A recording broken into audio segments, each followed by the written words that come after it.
Yeah, my mic was muted. Sorry. Let's see here. Got things going on. That's better. All right. So now I can talk. All right. So episode 7. Matt will be joining me later in the week. I have a little cool thing to talk about, and then naturally, with it being the last, well, it's not the last day of the month, but I always plan on doing it right around the 30th. I've gotten into the habit of doing it like after the end of the month, but I'm gonna get into it today since I'm already on the mic. I'm just gonna do it today. We're gonna talk about the things I've learned in the last month. The things I've learned in the last month about getting this thing kicked off and getting this business going. So that's what we're going to talk about when at the end of this. I got one other article I want to go over first, and I'm going to do that. Hold on, I got a text message.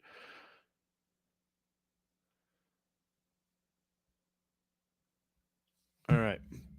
So this article just came out.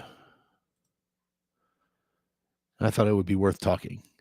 According to Time Out, I'm not exactly sure who Time Out is, but they have ranked the 50 best cities in the world.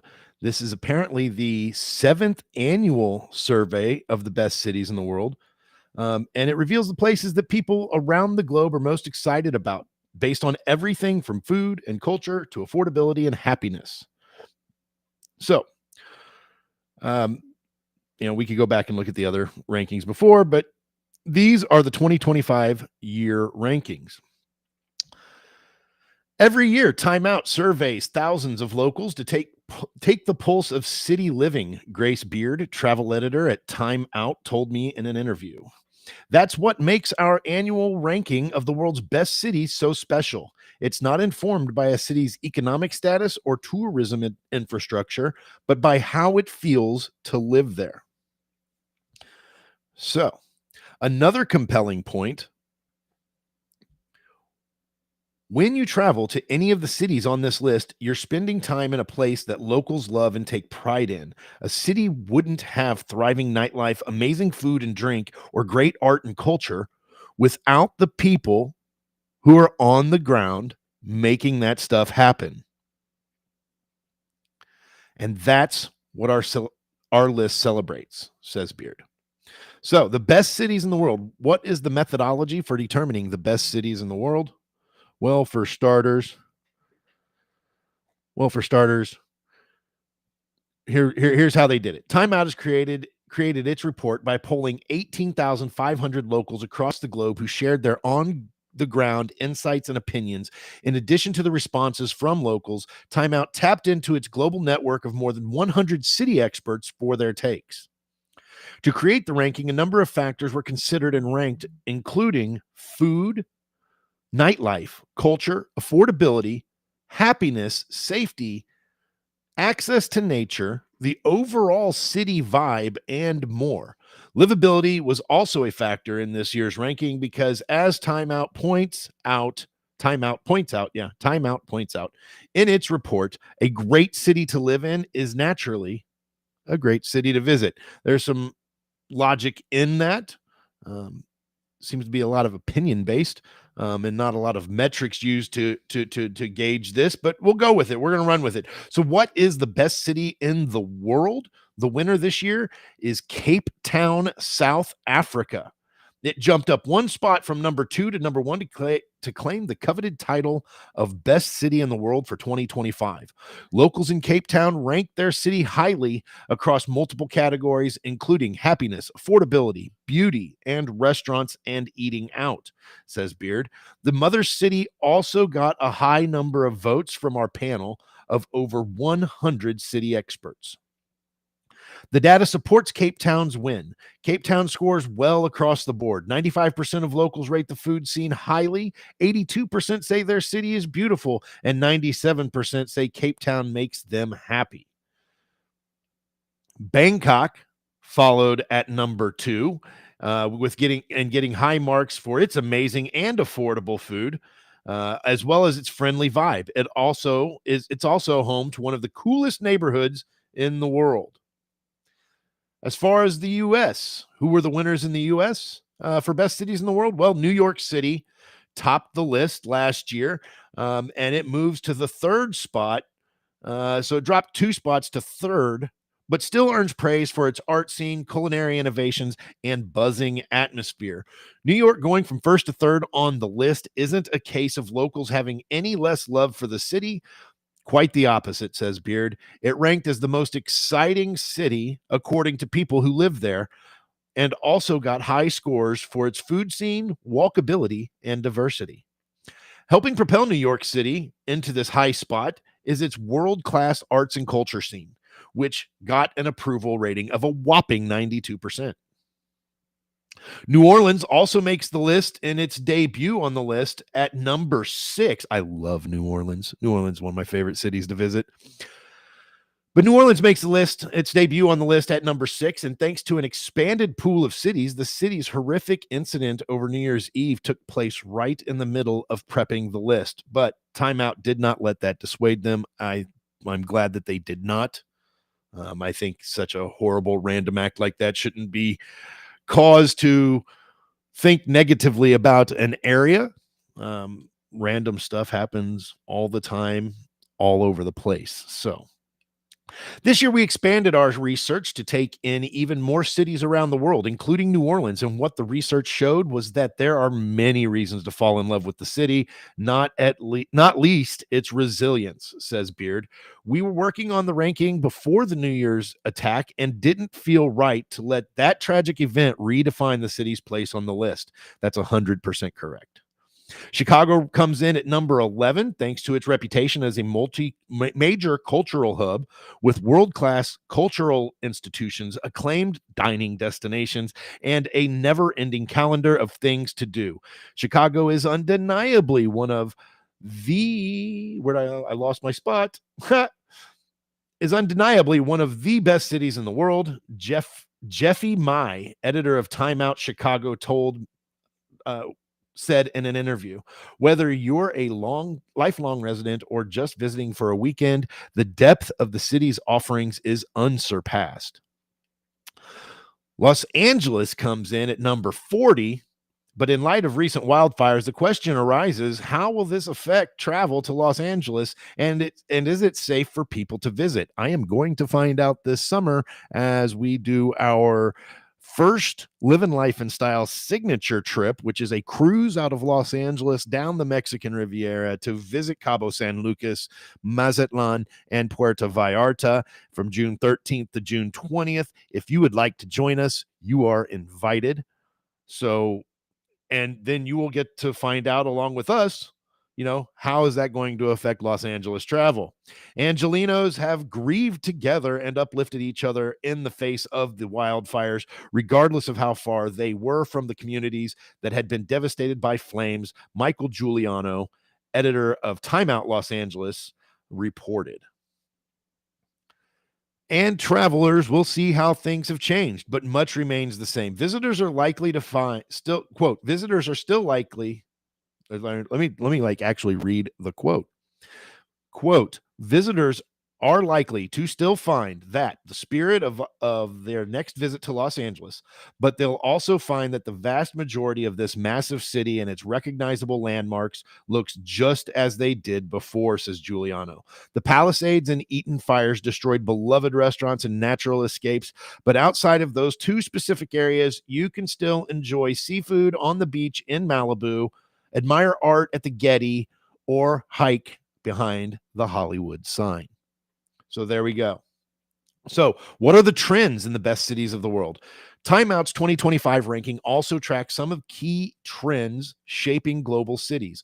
There's a lot of exciting stuff happening across, food and drink in this year's best cities. Cool pop-ups in Brighton, for example, or Jakarta becoming an unlikely destination for sleek new bars, says Beard. Also trending, quote, we're also seeing some big travel trends represented across the list, including sports tourism in New York City and New Orleans, says Beard. Sports tourism, like, Super Bowl for the Chiefs in New Orleans next weekend, February 9th. Living Life and Style can also help you with ticket packages for that if you like. So keep that in mind. Other noteworthy trends, quote, the importance of community is paramount this year, particularly in cities like Los Angeles and Valencia, where locals are grappling with the devastating impacts of natural disasters, says Beard. Living Life and Style is all about community. Community is one of the most important things I think has gone missing in recent years here, a lot due to just everybody adapting to social media associations. And that's kind of part of what the Living Life and Style social group on Facebook is about.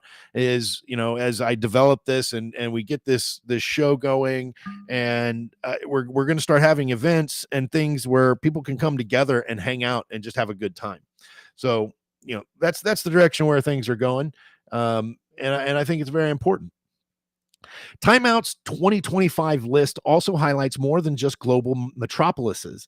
The ranking emphasizes emerging cities like Lagos, Nigeria, and Medellin in Colombia, where art, music, and food are flourishing and providing residents and visitors with fresh experience. So let's look at the list. Coming in at number 50 is Warsaw, Poland. I would very much like to go to Warsaw.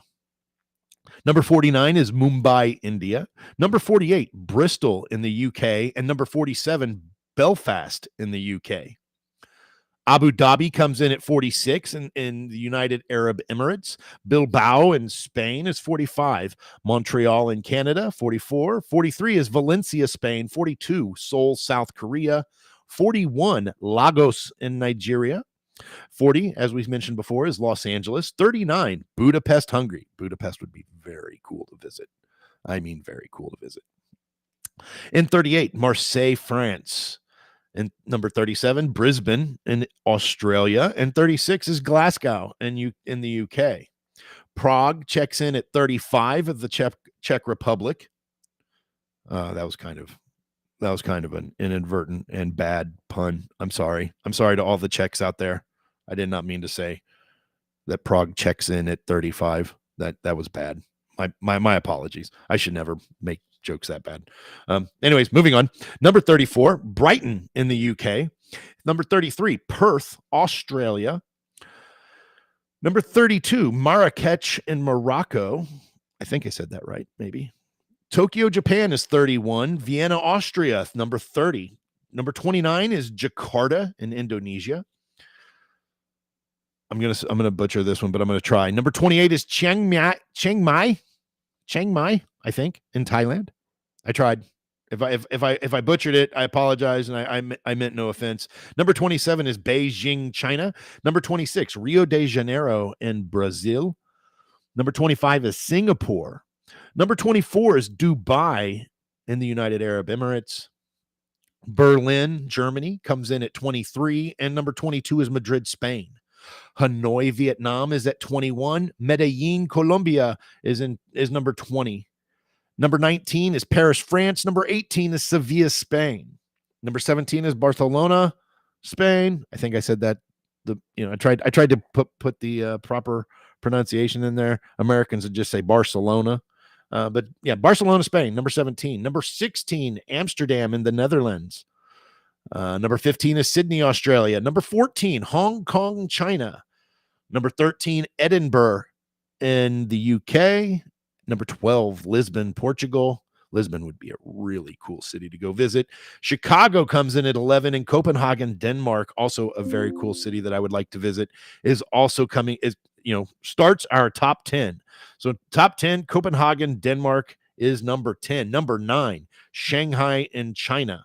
Number 8, Porto in Portugal. There are a number of cruises that stop in Porto. Looks like a very interesting and very cool destination. Number 7, Mexico City in Mexico, obviously. Yeah. Anyway, number 6, as we mentioned before, is New Orleans. Love New Orleans, one of my favorite cities in the United States to visit.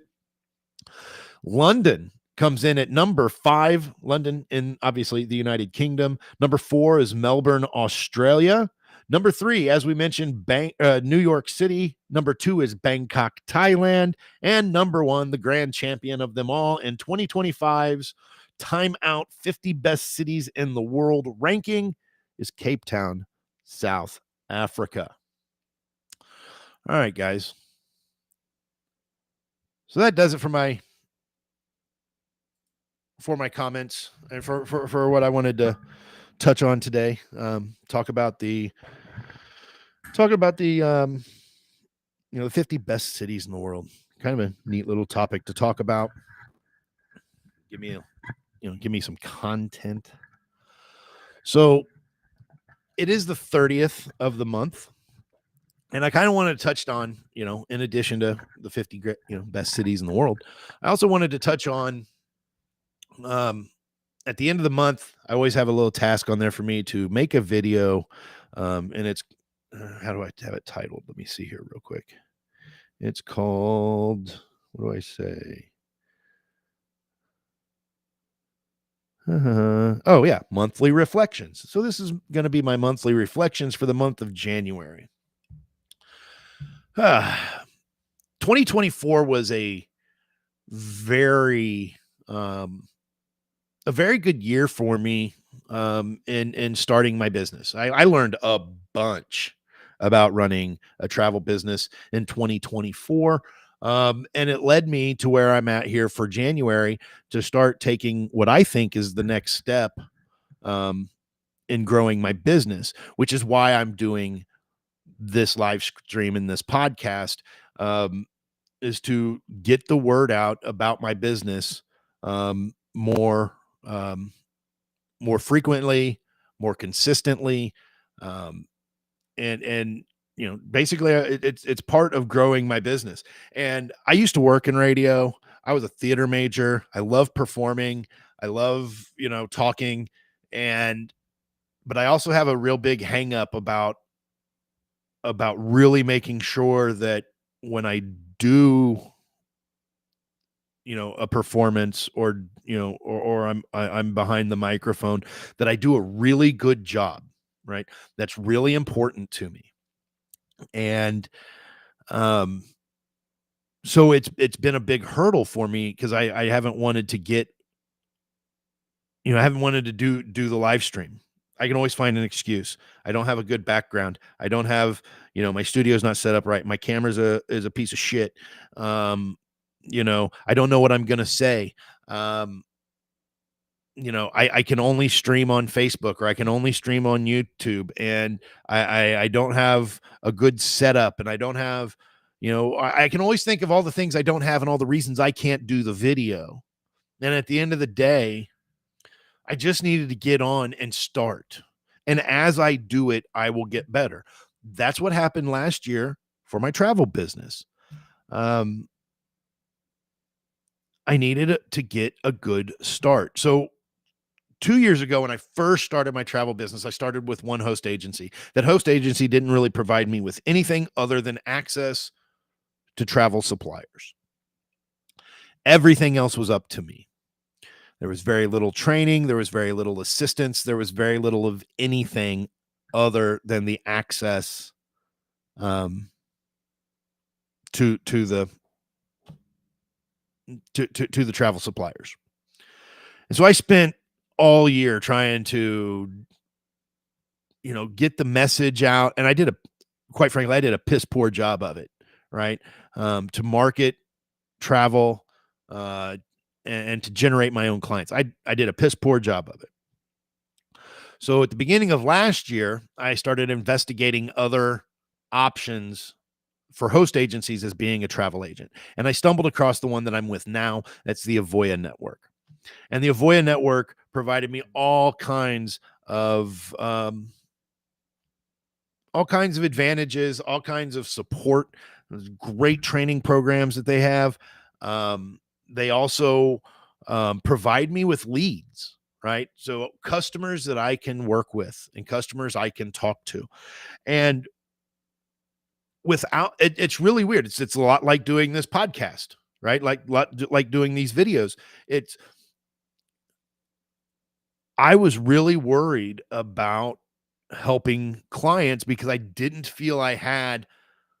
know everything, right? I didn't know all I needed to know about travel and booking travel and the steps in the process and the forms and the, whatever. I didn't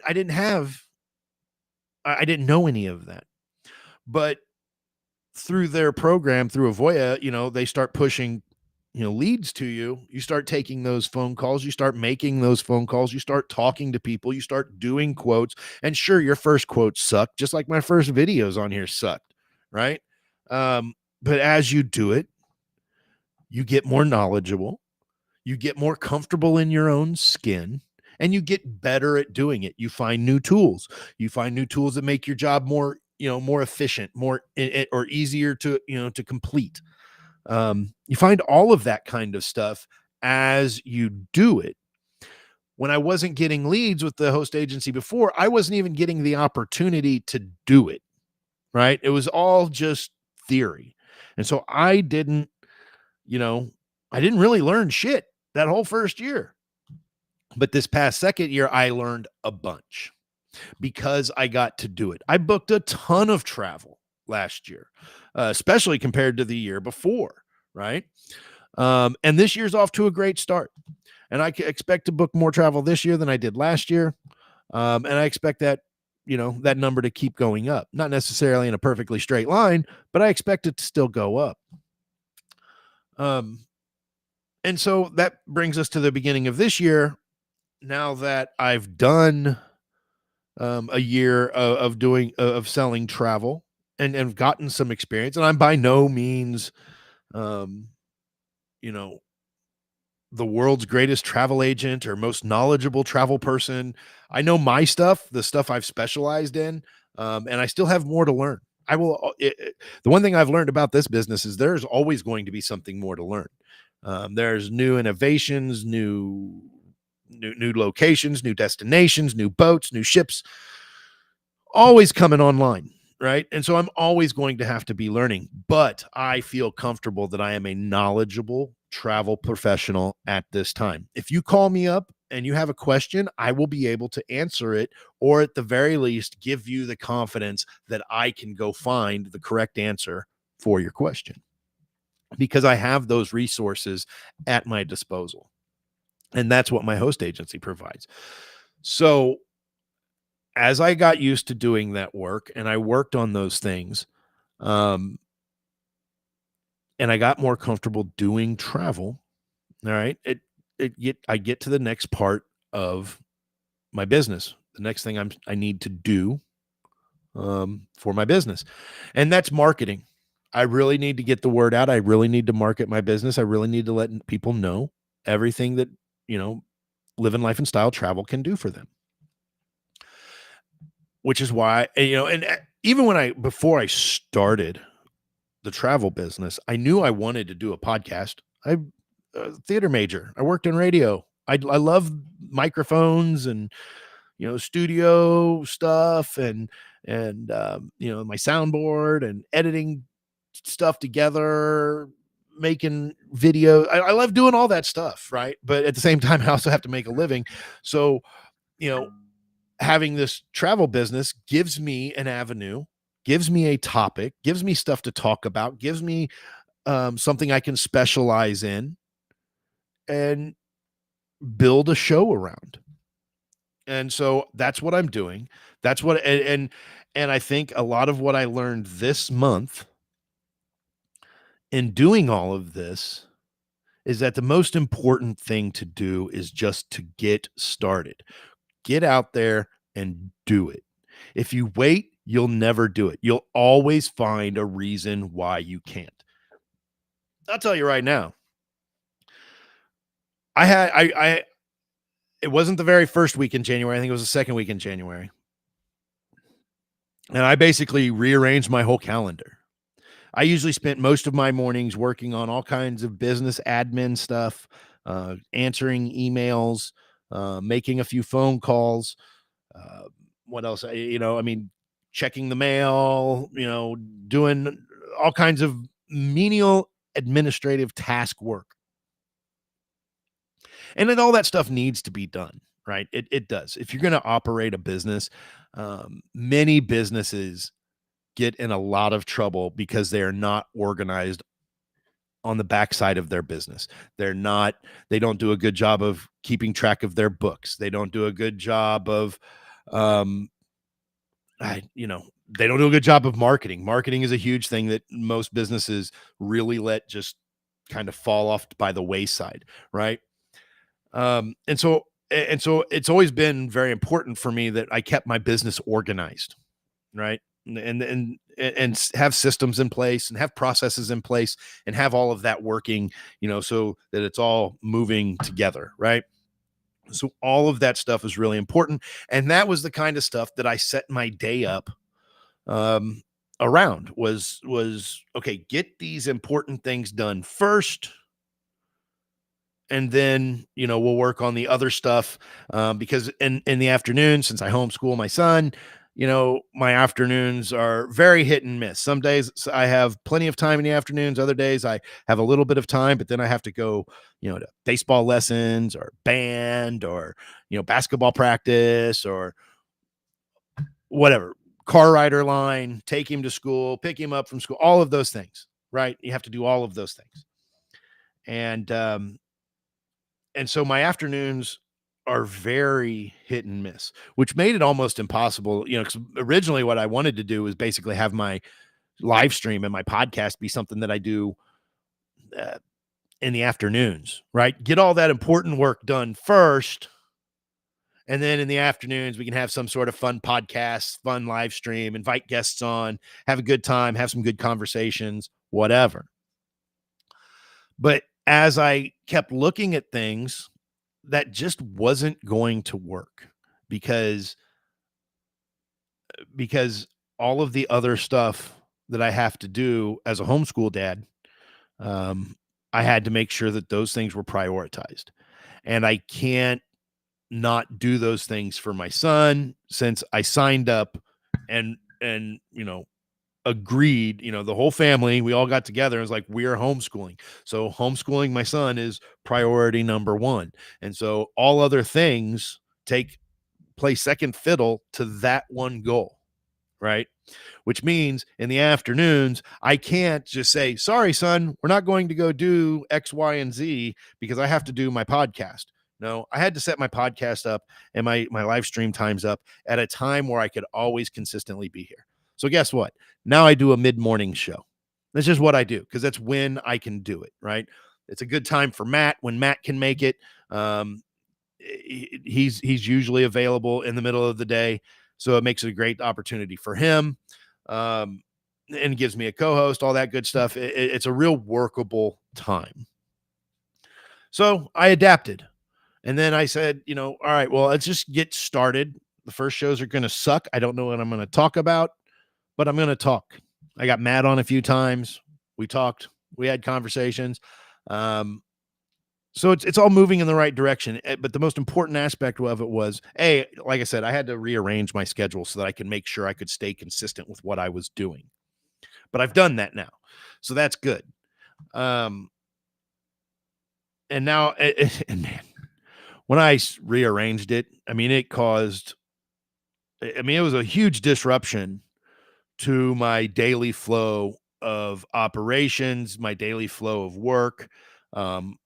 Immediately got backlogged, and I didn't even have a whole bunch of, I have plenty of quotes, but that I needed to get done, but I didn't have a ridiculous amount of them. It was manageable. But when I upended my daily routine, oh my God, it got unmanageable fast, right? I mean, I started getting backed up, because once I got in the afternoon, it's time to do those quotes. Well, I also still have all the stuff I got to do for my son, and then I'm out of pocket. I really kind of need to be here at my house to get a lot of these quotes done. I'm working on ways to be more efficient in the field and get quotes done when I'm not here at home. But right now, it's really hard to get those things done on the road, and so it quickly backed up on me. I'm getting caught up now, but like you know, from like last Wednesday until, I even have, 2 or 3 that I still got to finish up. And then I should be caught up. But I'm telling you right now, man, I did totally upended my whole routine on a daily basis. It just is what it is. But I had to do this. I had to do this because this is my marketing. It's hard for me to get out and go, shake hands person to person and know what places to go to. It's a highly inefficient use of my time. But I can sit right here at my desk and I can do this show, I can do this podcast, I can do this live stream. I can do it from right here from my desk. As soon as I'm done, I can click it off and I can go back to work. I don't have to drive from A to B. I don't have to have any of that wasted time or anything like that. This is also why we started the Business Roundtable yesterday. Thanks to Mike Foote and Zach Poland for joining me. It was a great time. We had a great conversation. I look forward to having another one next week. And I look forward to having more guests, more business leaders and business owners join us on that Business Roundtable next Wednesday. If you would like to join that Business Roundtable, by all means, comment on this video, send me an instant message or a direct message in Facebook. You can email me at eric@livinglifeandstyle.com. Get me your information. I'll get an invite over to you. Give me a phone call. Love to talk to you beforehand so we can just kind of find out a little bit about you. But the idea is that this is going to be my marketing platform, so I have to get out and do it. And if it's going to be my marketing platform, then it's very important that I stay consistent with it and I get it out, right? Marketing is the lifeblood of every business. If people don't know that you have a business or that you're in business, what you do, what you sell, or any of that stuff, it's going to be a problem. You're not going to have a business for long if people don't know, what you do and how you can help them. So the big thing I did this month, the big reflection that I have for this month is that the most important thing for me to do was to just get started doing it. The more I do it, the better this will get. And that goes for this show. It goes for this program. I promise you, what I'm doing right now is probably not how I'm going to be doing this show in 6 months. I'm figuring things out as I go. There are a lot of things I need to do better to promote the show and let people know that it's coming up, make sure it's on people's minds so that they tune in. These are all things I'm just going to have to learn. And if I wait until I think I know them all, I'm never going to get started. And then even if I did get started and I thought I knew it all, I will quickly find out that I didn't. That's how it goes. I would quickly find out you don't know shit. You sat there and you wasted all that time trying to get your thing going because you wanted to make sure you were perfectly prepared for every situation that might arise. And then 2 weeks in, nope, you don't know shit. Here's all this other stuff you didn't think about, that you didn't even know you had to think about. So instead of trying to wait until I have everything perfect, I decided at the beginning of this year, I'm just going to do it. We're just going to get started. I'm going to have guests. I'm going to invite people, and I'm going to make this podcast, this live stream, the focus of my marketing efforts from this point forward. So that's what I learned. That's January, man. I learned that in January. I learned a few other things in January. I learned about distinctive voyages, which I'm going to be adding those as opportunities for all of my Live in Life and Style travel clients. They're going to, I'm going to start sharing those with people so that they know that they're available. They're a great opportunity to travel very inexpensively and to get very unique and distinct, hence distinctive voyages, very unique and distinct experiences on all kinds of different cruise lines and tours. So I'm really excited about bringing that out to you guys. I'm really excited about continuing to bring out this podcast and this live stream. Dude, I just did 35 minutes by myself. That's I'm doing pretty good. I'm pretty happy. I'm getting more comfortable with the whole process. The process, I still got to improve it on the pre-show stuff and prepping and getting my stuff together and ready to go. But as I do that, I'm going to do a much better job. It's going to be a much more entertaining product, hopefully, or informative. That too. So I'm looking forward to all of those things and really working to build this over the course of this year. Shout out to my buddy Aaron Chandler, who has what's it called? It's like the Gold Prospectors channel. I'll have to look it up. He's been an inspiration to me. He's a guy I knew way back into high school, and he started what he does is he goes out and in the areas where he lives, and he literally mines for gold, and he finds gold. He pans for gold in streams and rivers. He literally finds gold. And he started a YouTube channel about it. And the YouTube channel's really started to take off for him. It's really been an inspiration for me and really kind of, a kick in my ass saying, hey, you can do this too. So now I'm getting started and now I'm getting it done. And I'm really happy with the way the month of April has gone. So that's all I've got for today. I'm going to wrap it up now. I will be back. Very soon. It'll be tomorrow. I will be back. And I think we're going to try to do a happy hour tomorrow afternoon. We'll do our regular 11 o'clock show, but I'm thinking what I want to do is a happy hour on Friday afternoons, like from 4 to 6. Have random guests. Anybody who wants to participate, I'm willing to let you participate. Send me a comment. Send me a comment at the bottom of the video. Send me a direct message on Facebook. Send me an email at eric@livinlifeandstyle.com. That's LIVINLIFENSTYLE.com. But yeah, send it over to me and we'll get you in on the happy hour. BYOB, bring your own beverage to the happy hour. And I don't know what we'll talk about. We just want to have good conversation with good people. And let other people participate. So if that's something that would interest you, I would love to have you join us. You will have to be a member of my Living Life and Style social group if you want to be on the happy hour show. I got to have some rules here, people. It's not the Wild West. Okay. So if you want to be on the show, you want to have a good time, talk about some fun stuff, you have to be a Living Life and Style social member.